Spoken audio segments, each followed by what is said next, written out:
Well, my birth name is Melvin Leroy Jones.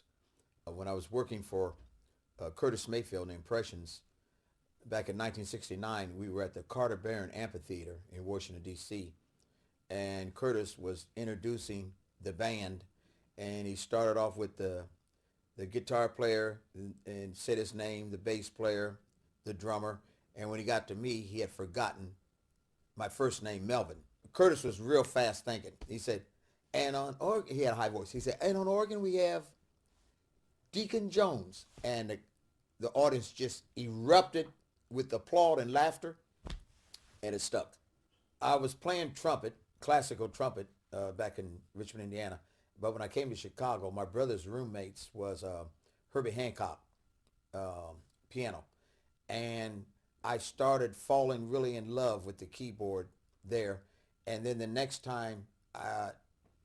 year I came to Chicago, my brother was working with a Hammond organ player named Clarence Sleepy Anderson. And it just like hypnotized me, and I decided that's what I wanted to play. So when Baby Hugh and I went to Chicago, we were playing rhythm and blues, funk, pop songs, whatever was hits on the radio. And we ran into a guitar player named Elvin Bishop, and Elvin took me down to a club called Peppers, and I'm sitting there watching this, which I wasn't, that into, but it was Muddy Waters, Otis Spann on piano, Sam Lay on drums, James Cotton on harmonica. And so I was watching the greatest blues people of our time, but I didn't know it. So Elvin Bishop was introducing me to the blues. When Curtis Mayfield left the Impressions in 1972, Leroy Hudson took his place, and the Impressions jobs started being less and less because word had gotten out that Curtis Mayfield was no longer with the Impressions. So Freddie King's brother Benny contacted me and said that Freddie King was looking for an organ player. Would I be interested? I said, oh yeah, what do I do? He said, well, I'll show you some of the songs. And Benny and I got together, and he showed me Hideaway and some of the Ever Loved a Woman, some of Freddie's greatest hits. And so Freddie flew me from Chicago to Denver, Colorado. That evening, we went out and played our first set, and we came in the dressing room for our intermission. And Freddie looked at me and said, Deacon, you're hired, but I got 3 rules. I said, okay, Freddie, what are they? He said, be on time, don't be too high that you can't perform, and don't carry anything illegal in any of my vehicles. I said, oh, that sounds fair enough to me. Then he said, do you drink? And I said, well, occasionally. He said, well, what's your preference? I said, oh, it don't matter, Freddie. Now the room's full of people, see. Freddie said, I got to keep my eye on Deacon Jones when he's around my bottle. And everybody broke out laughing, and we became instant friends. And we were instant friends right up to when he died. Freddie King passed 3 days before New Year's Eve in 1976. So I was in limbo of 1977 in Dallas. And in 1978, I was sitting at a club at the bar called Mother Blues in Dallas. And a guy came through and tapped me on the shoulder and said, Deacon, you want to see John Lee Hooker? And I said, who? He said, John Lee Hooker. He's right around the corner. Come on, man. I'll pay for you to get in. So I finished my drink. We walked around the corner. And we went in this club called The Cellar. And we went upstairs. And as we were looking down at the stage, it was John Lee Hooker, guitar, bass, and drums behind him. So I noticed that there was something missing. And so when they took their intermission, I went down to meet Hook. And I said, Mr. Hooker, I'm Deacon Jones. I used to play organ with Freddie King. He said, oh, I remember Freddie. He used to sweat when he ate. I said, yeah, that was Freddie, because Freddie loved to eat. I said, you ever use an organ? He said, oh, no, I don't travel with the organ. No. I said, can I sit in? He said, oh, I don't travel with the organ. I said, well, I'll tell you what. I'll play one song. If it don't sound right, you don't have to tell me to leave the stage. I'll leave on my own. He said, well, that's fair enough. So he was there at the Cellar for 2 nights in a row.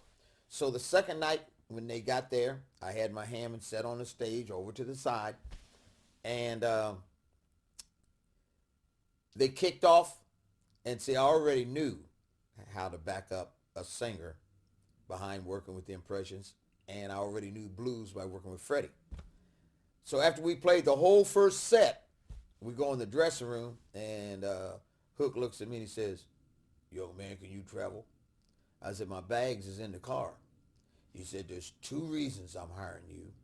I said, "Okay." He said, "You know when to play loud, and you know when to play soft." That's all Hook said.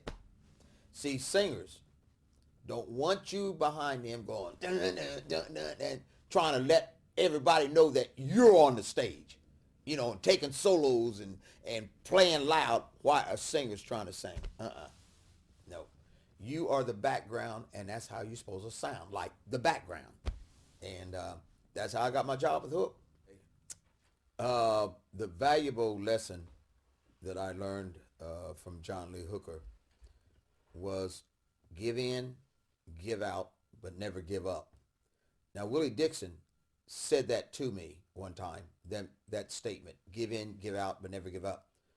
But by John Lee Hooker doing it for so long, and Hook was like, oh God, he had to be, 68 around there before he really made it. Because when I started with Hook back in 78, around 80, 81, he was only making $1,500 a night, which is really not that much money, considering he had to pay the band out of that money. He had to pay for his air flight. He had to pay for the gas of the band in the van.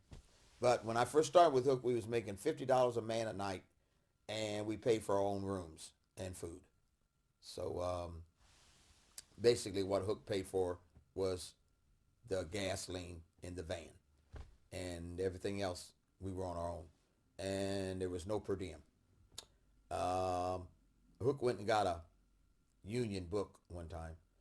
The salary had jumped up to $100, and he said, "You can read this on the payroll on the road." I got to the chapter of payroll salaries on the road salaries. I said, "The band is to make $90 every time you perform." He said, see there, I'm overpaying the band." He was overpaying us $10. But then I kept reading. I said, "And the band is to make $35 each every night they don't perform for per diem." Hook said, "What was that word?"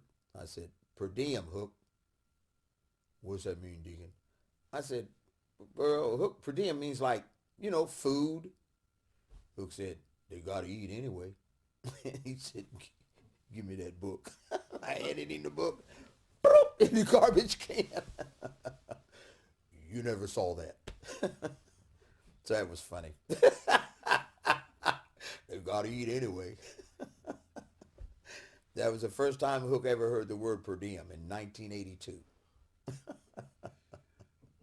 When I was in Argentina in 2004, we went to the capital, La Plata, and I was sitting right next to my manager, Dennis Sanfilippo, and we didn't know what they were saying because, of course, they were speaking Spanish.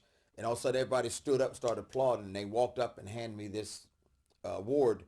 And I asked Botafogo, that's the guitar player that brought me down there, I said, "Could you tell me what this says?" And he said, "They've declared May the 10th Deacon Jones Day in Argentina."